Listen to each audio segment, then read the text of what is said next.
जय श्री कृष्णा। स्वागत है आप सभी का इस धार्मिक चैनल पर। आज की वीडियो है कि सबसे बड़ा पाप कौन सा है।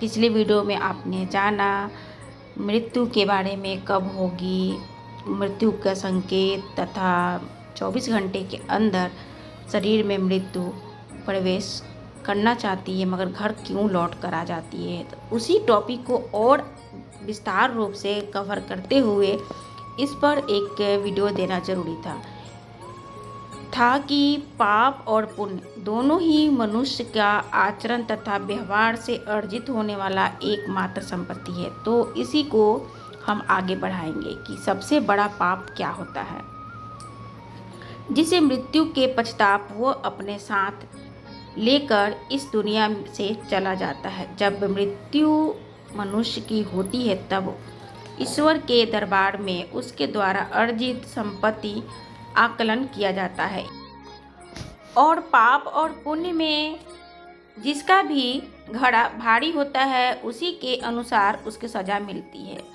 जो मनुष्य अपने जीवन काल में पुण्य से कम और अधिक दान किया रहता है उसको शुभ फल मिलता है, उसे कोई दिक्कत नहीं होती तथा बुराई करने वाले को भी उसके ही हिसाब से उसको फल प्राप्त होता है।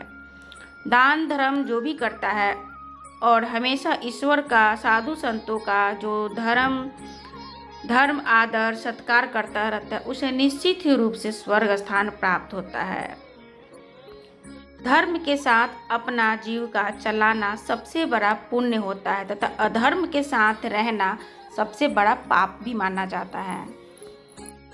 उसे निश्चित ही रूप से स्वर्ग में स्थान मिलता है। जिसके विपरीत जो मनुष्य अपने आचरण, वाणी, व्यवहार, स्थिति से हमेशा दूसरे को कष्ट पहुंचाता है और बुरे कार्यों में लिप्त रहता है, उसकी बुराइयों को आत्मसात करता है, यानी कि अधर्म का साथ देता है और ईश्वर का अनादर करता है यानी अपमान करता है, ऐसा व्यक्ति निश्चित ही नरक की योनि में पड़ता है। इसलिए हमारे सभी धर्म शास्त्रों में हमेशा अच्छे कर्म करने के लिए प्रेरणा दी जाती है। हमारे धर्म ग्रंथों में, पुराणों और धर्म शास्त्रों में पाप और पुण्य की व्याख्या भी बड़ी ही अच्छे और सरल और सटीक शब्दों में लिखी गई है। साथ ही हमारे सभी साधु संत और महात्मा भी हमेशा पाप से दूर रहने के लिए कहते थे, पुण्य के काम करने को, सीखने को आगे बढ़ावा देते हैं। यही मनुष्य उन सभी बातों को गौर से देख सकता है, समझ सकता है और महसूस भी कर सकता है। उसमें से कुछ सीख लेकर अपने जीवन में उतार लेते हैं तो उनकी जिंदगी निश्चित ही सुखद और स्वर्ग की प्राप्ति करवा देता है। और उन लोगों के कई बार अच्छी बातों को नज़रअंदाज जो कर देते हैं, बुराइयों को अपनाकर अधर्म के मार्ग पर चले जाते हैं, उन्हें घोर कष्ट का सामना करना पड़ता है। लेकिन ऐसा क्यों शुक्र है कि सब कुछ जानते हुए भी मनुष्य बुराइयों को कैसे अपना लेता है। आइए जानते हैं इसके बारे में। वो कौन से कारण हैं जो मनुष्य को पार्टी बनाते में मतलब जाने के कारण अच्छा भी व्यक्ति गलत काम करने लग जाता है। भक्ति भाव में रहने वाला भी व्यक्ति गलत काम पर चला जाता है। क्रोध और गुस्सा में वो लिप्त हो जाता है।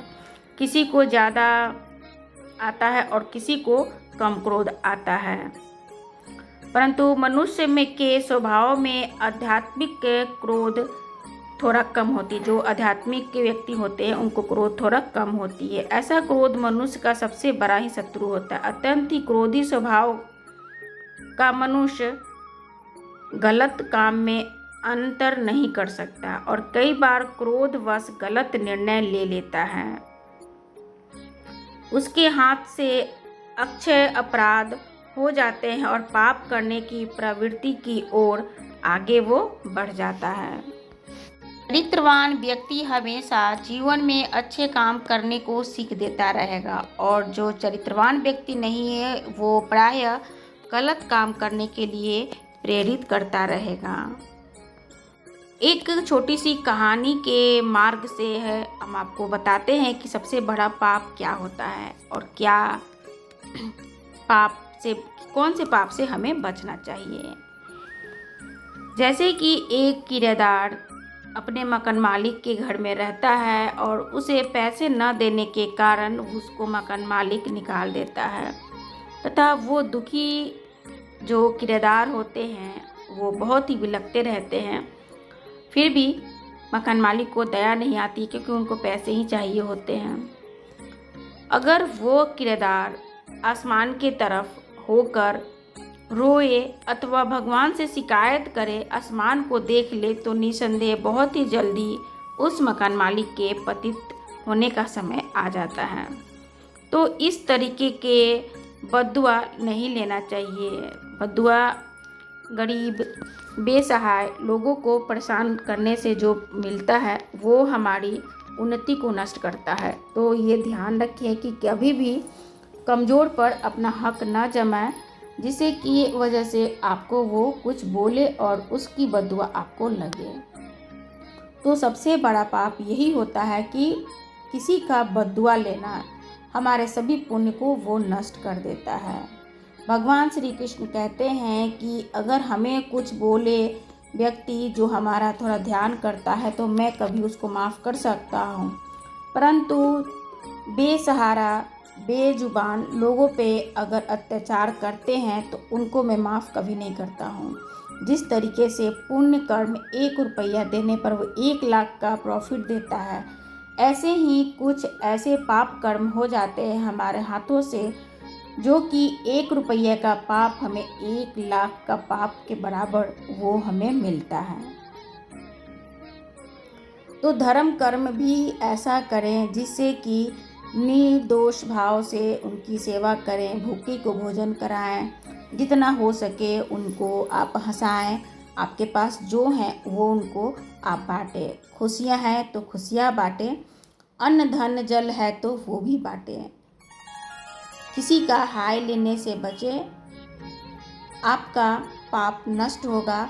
दूसरे को अगर आप संतुष्ट करते हो तो पाप की वृद्धि तभी होती है जब हम दिन प्रतिदिन औरों की बुराई करने में रहते हैं और उसको हम हमेशा नीचा दिखाते हैं तथा उसको हम प्रताड़ित करते हैं, परेशान करते हैं, तो उसकी जो हाय लगती है वही हमारे पाप के घड़े को भरता है और हमारे पुण्य की घड़ा को नष्ट कर देता है। आशा करते हैं कि ये जानकारी आपको समझ में आई होगी।